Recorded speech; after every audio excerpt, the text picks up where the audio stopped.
నమస్తే అండి. Welcome to Dharani talkies. మనం గెలవలేనప్పుడు, గెలుపు మంది కానప్పుడు, మనం ఇంకా ప్రయత్నించడానికి నిరాశ చెందినప్పుడు, ప్రయత్నించలేము అనుకున్నప్పుడు, ఫలితం రానప్పుడు టక్కున మనం చేసే పని పరనింద.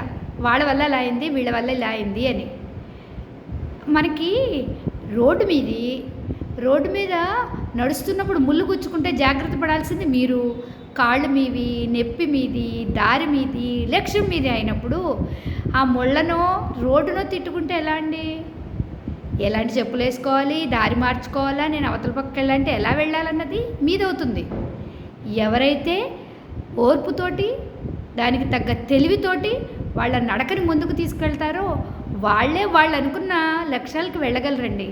లక్ష్యం మీదైనప్పుడు నడక మీద అవ్వాలి కదా. లక్ష్యం మీదైతే నడక ఇంకొకరిది ఎందుకు అవుతుంది? మీకేం కావాలో పక్క వాళ్ళకి ఎలా తెలుస్తుంది? పైగా మాకు ఇది ఇవ్వలేదు కాబట్టి, వాళ్ళు సరిగ్గా చేయలేదు కాబట్టి, సహాయం చేయలేదు కాబట్టి ఇలా ఉండిపోయాను అనుకోవడం ఎంత సమంజసం చెప్పండి.